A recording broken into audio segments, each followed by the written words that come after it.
What is going on, everybody? Welcome into another edition of the Daily Energy News Beat Stand Up here on this gorgeous Thursday, April 27th, 2023. As always, I'm your humble correspondent, Michael Tanner, coming to you from an undisclosed location here in Dallas, Texas, joined by the executive producer of the show, the purveyor of the show, and the director and publisher of the world's greatest website, energynewsbeat.com, Stuart Turley. My man, how we doing today?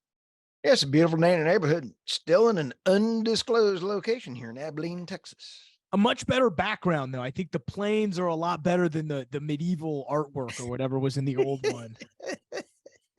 Straight out of Monty Python. I'm not quite dead yet.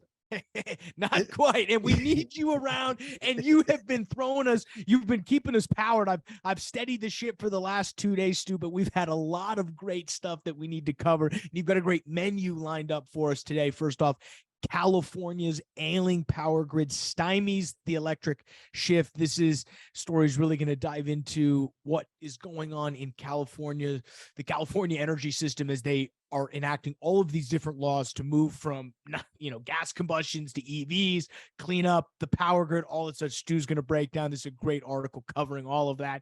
Next up, Tesla gives an update on battery degradation. We know we love this. Only 12% after 200,000 miles, which is pretty crazy considering I just drove home from the office in a truck that's got 200,000 miles on it, and it got me there just fine. So this is a great antidote to talk about what's going on with Tesla. I do love me some Elon Musk, so it'll be fun to cover this one. Next, we got an opinion article, Paying the Price for Climate Extremism. This is near and dear to Stu's heart, being someone who loves Alaska. Next up, 19 countries express interest in joining BRICS.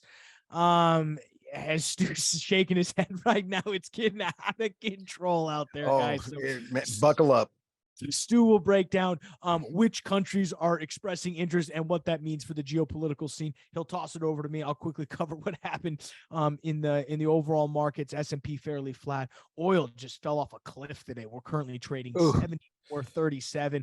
Lots to do with recession fears incoming. The vibe check, in my opinion, is here, Stu. The vibe check's coming, as I know you hate to hear that.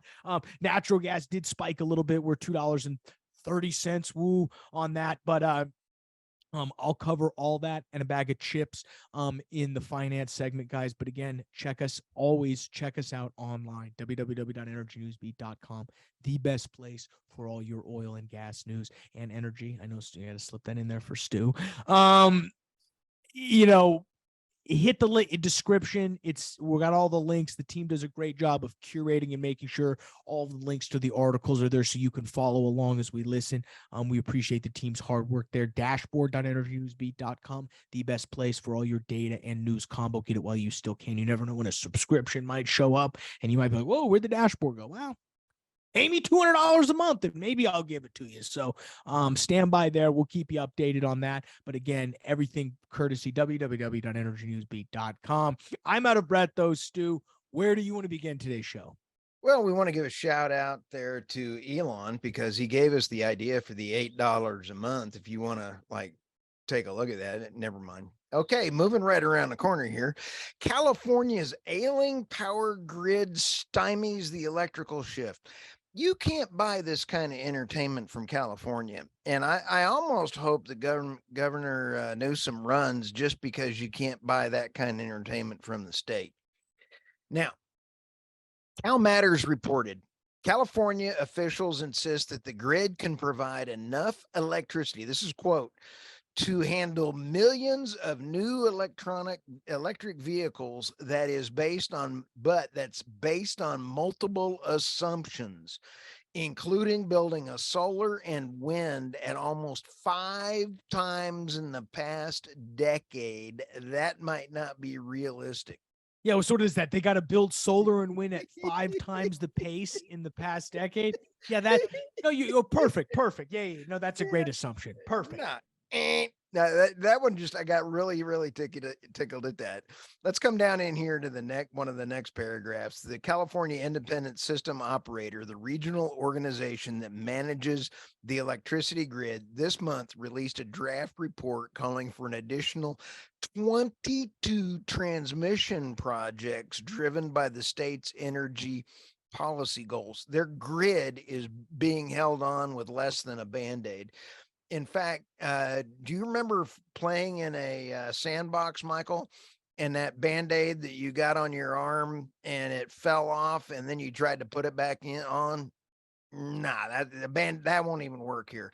The ISO estimates those cost at 7.53 billion at over the next decade, at a time when California is facing a $25 billion deficit and everybody's leaving. Yeah, I mean, people You- people are fleeing California. There's no one way about it. I saw some population statistics a couple weeks ago, and it's true. People are out of there. People are showing up here to Texas a lot. I can't say much. I'm part of that migration. Hey, Colorado. Yeah, we love you though. I'm glad you're here in Texas. Last two things in this article. I love the author's last point. Our leaders need to spend less time promoting far-reaching environmental goals and more time figuring out how we can meet them. Love that line. OC register, baby. OC register. All right. When I lived in California, I lived in Orange County. Oh man, I had no idea of what Orange County was till I moved there.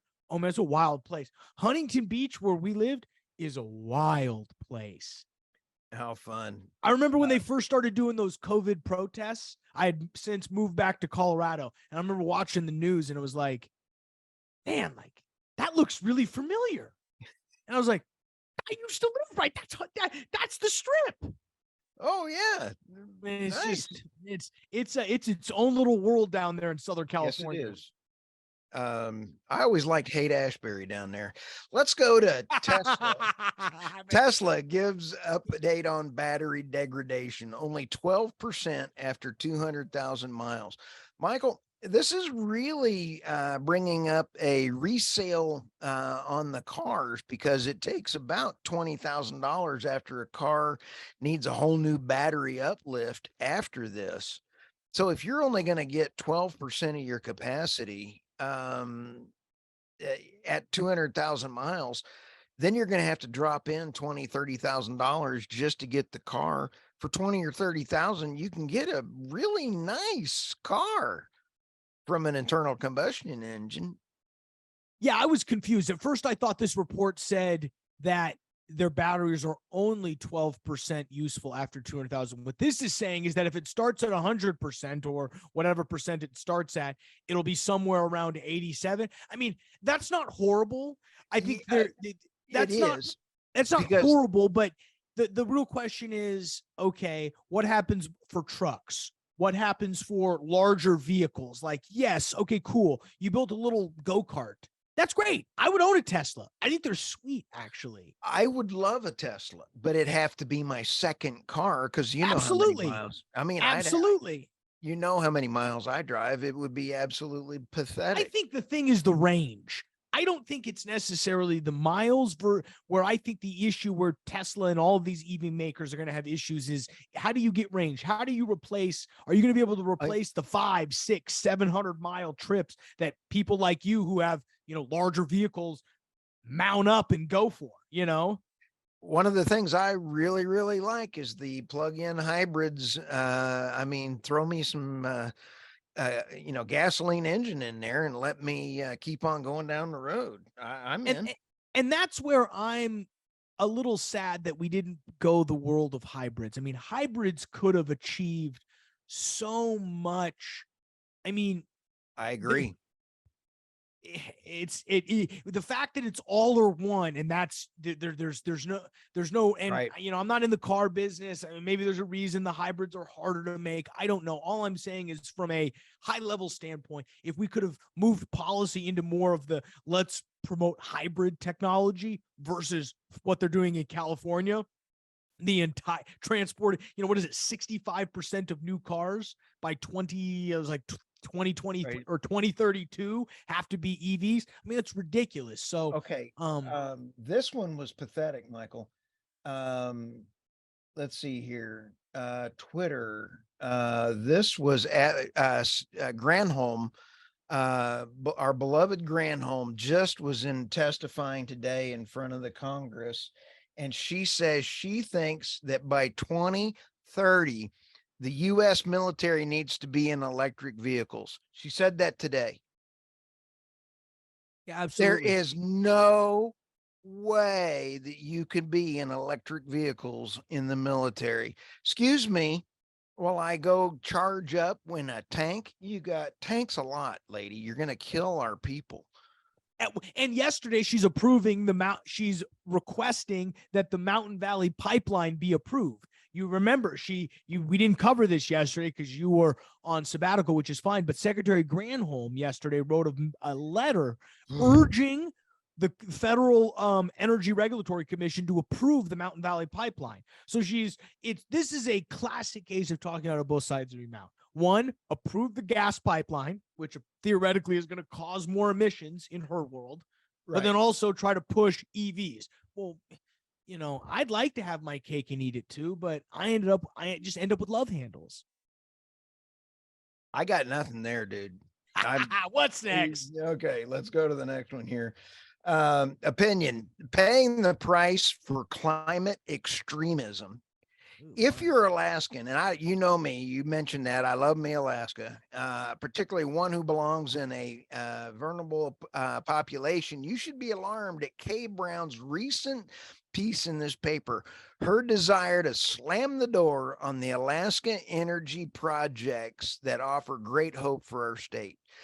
Here's what she's talking about. The eco-extremists such as Miss Brown are content to force Alaskans already suffering from exceptionally high energy costs and challenges that most Americans would never dream to continue those in pursuit of her radical and unrealistic political agenda. This all boils back down to we need to pull oil and gas out of Alaska, and we produce it better than we do anywhere else in the world. And later on in this article, I just want to read you the last two paragraphs. Alaska Energy is produced with the toughest permitting compliance enforcement standards anywhere in the world.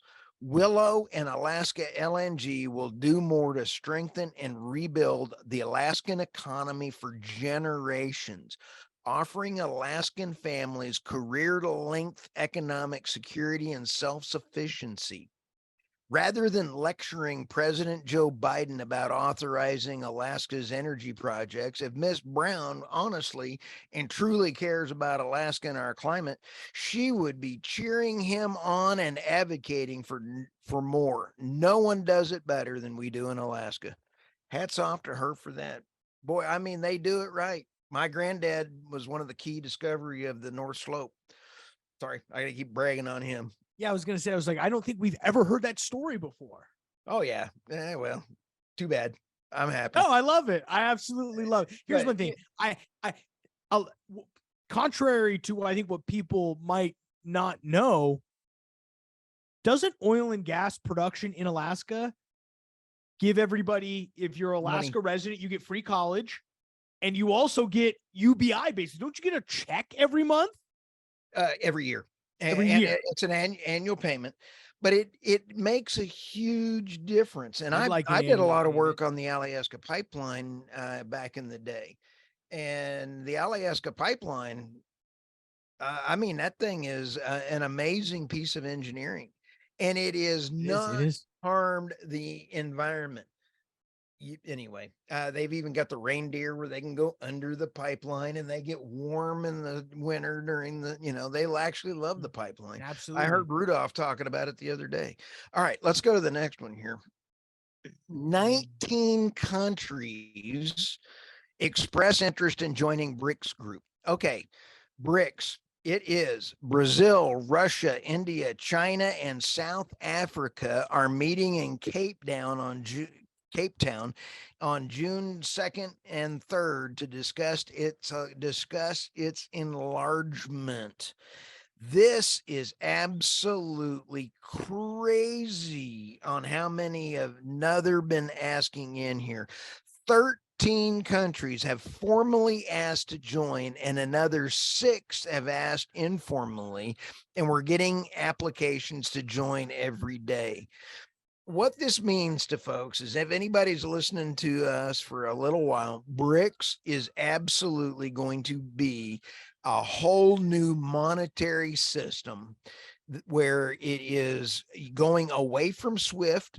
It's going to be building trade in the yuan. It's going to replace the dollar, the petrodollar. It's also going to displace the dollar as the global currency. And there's a lot of if, ands, or technical reasons on people saying it not going to happen. I can tell you technical reasons why it is going to happen. I love when Stu gets fired up about BRICS. I'm just waiting till I have to go buy till I have to shell out my Starbucks in yuan, because Starbucks has shifted over to using BRICS' payment system. You laugh, but guess what they're coming out with? In this meeting, Michael, which is not in this article, it's in 3 other articles, they are coming out with their own Visa equivalent, and they've now updated it. So you're going to be able to get a BRICS Visa, or I don't know if you're going to call it a a Discover Breeza? A Breeza. I don't know, but you're going to be able to have a competitor to Visa, American Express, and it's going to go through China. Interesting.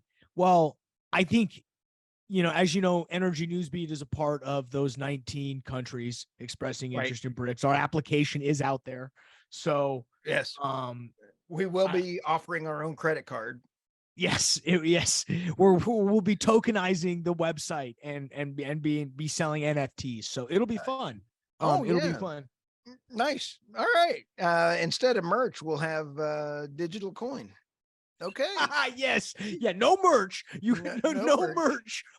All you get is a token. Hey, one last story here that cropped up. Origin commits $600 million for a battery to replace a coal plant. This is in Australia. I got really tickled at this one, Michael. The energy company announced Thursday that the final investment to the decision to commit $600 million. This is in Australia, so it's actually today. Million for the first stage of the large scale battery project. So they're taking down the biggest coal plant.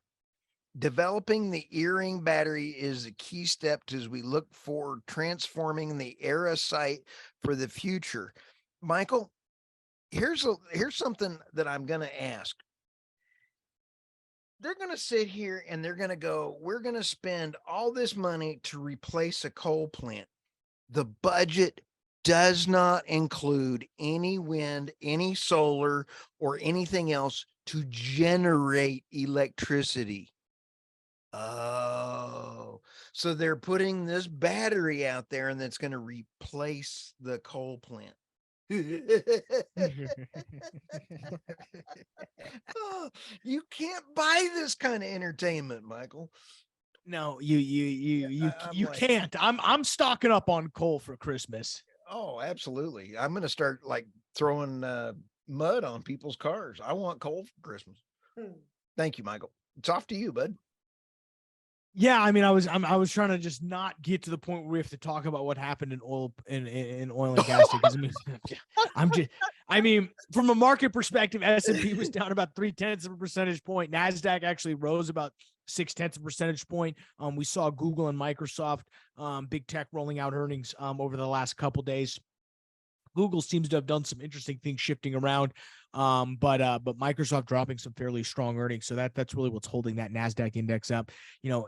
On the oil side, guys, it's really recession fears. I mean,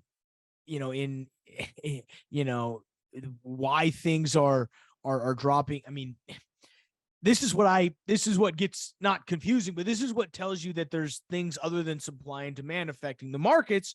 Is we had a draw today from the EIA of 5.1 million barrels. I know we expected 7, but still a 5 million barrel draw is a lot.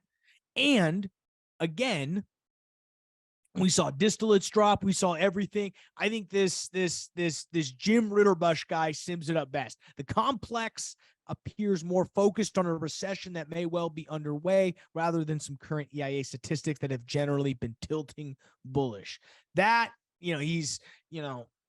that's the sentiment well underway. The recession is here. The vibe is here. I know I love to talk about it.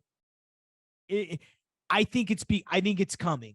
I think you're starting to see some things come into place. I think Stu would argue we've been in a recession. We probably have been.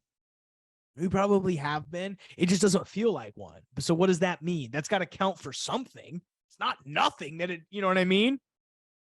You can feel good all the way to the tax line. All the way to the grave, all the way until they close the casket and put you in the ground. Well, good. Well, I'm getting doped up on the way to the casket. I'll be right there with you. Secondhand smoke. No kidding. Nat gas down to $3.30. It was up today, up over $2.40. Tumbled now $2.30. Again, we're seeing some nice weather action. Really looks like it's gonna as we begin to move into draw season, build season. We'll start to see some of that nat gas pull down. But I think we're in for a cold summer, and I mean that pun intended. I think it's going to be a very long, drawn out summer for nat gas. Some of the, we were talking at work today. I mean, we don't see how it gets above 250, 270 until at least end of 2023, if not beginning of 2024. I mean, there's very little, especially if oil prices continue to stay above 70, there's going to be oil on the market, which means you're going to have all of this excess gas, which there's, again, the issue is not, the issue is capacity. The issue is why Secretary Granholm is saying, hey, we should approve the Mountain Valley Pipeline, because she's getting documents. I mean, she probably didn't come with this on her own, but, she's getting a document that says, we should approve this because if we don't, gas prices are going to be through the roof. And she's like, oh, yikes. Yeah, let's approve it. You know what I mean? I'd love to know how they make decisions there. You don't want my opinion. No, we would not. Yeah, I'm going to shut that down, actually. Good. Thank you, Stu. That was very level-headed of you. That was the first adult thing I've said in a long time. It is. So I got to cover two things quickly before we get out of here. One, IR guy of the week right here for Hess. What's his name? Jay Wilson. Have to love this. So Hess reports earnings today or yesterday. Nothing too crazy. We'll go net income of $364 million, about $1.13 a share compared to $417 in that first quarter of 2022. They did about 375,000 BOE a day, which is up 36% from the first quarter of 2022. So whoop, whoop. Hess is drilling. Bakken production was only up 7% though. So really, to give you an idea, all that came from Guyana. To give you an idea, Guyana net production was 112,000 barrels of oil per day compared to 30,000 the prior quarter. And they're rolling all that money back into CapEx. Their CapEx estimates or expenditures were $765 million compared to $560 million the prior quarter. So deploying a lot of capital, turning a lot online. But I love this, Stu. Key headline. The headline Jay Wilson goes with on his press release. Hess reports estimated results for the first quarter of 2023. So the real question is, where are the real numbers? Like, can I get my hands on the non-estimates? Where's the final? Wait, this is their reporting session and they're estimated? Yep.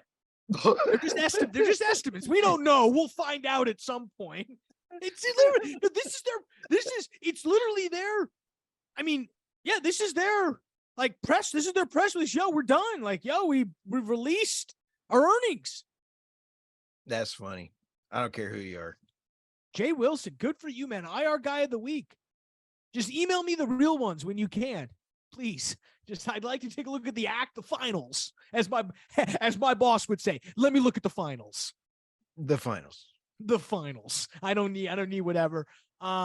Second, Pioneer, new CEO. This is breaking across the desk this afternoon.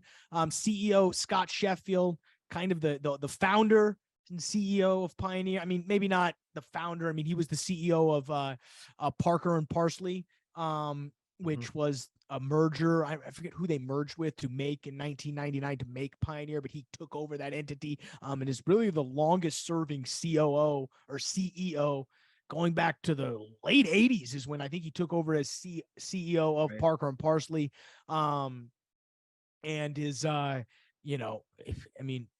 old school in every single way. He's an old school traditional oil man, but understands this the financialization of oil and gas extremely well and has set Pioneer up extremely well. Richard, aka Rich P. Dealey, is taking over. He's currently the president and COO.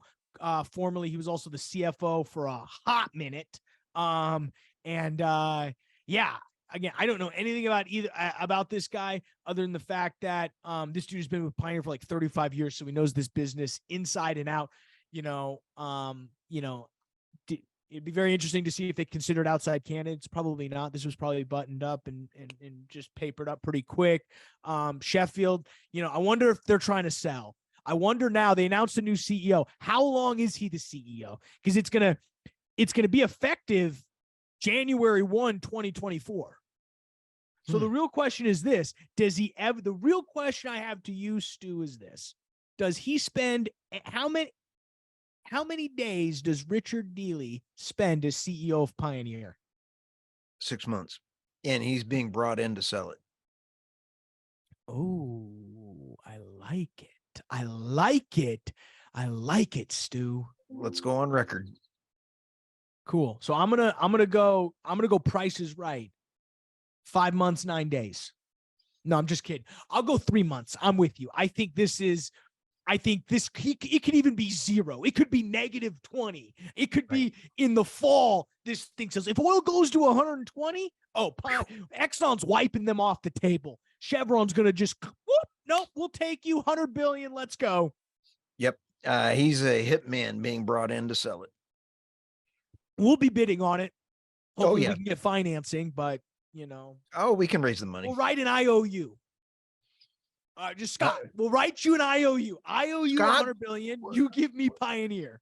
We're going to pretend we're politicians. We'll just go to print it. You think he'd seller finance it to us? Oh shoot, yeah. Me and you.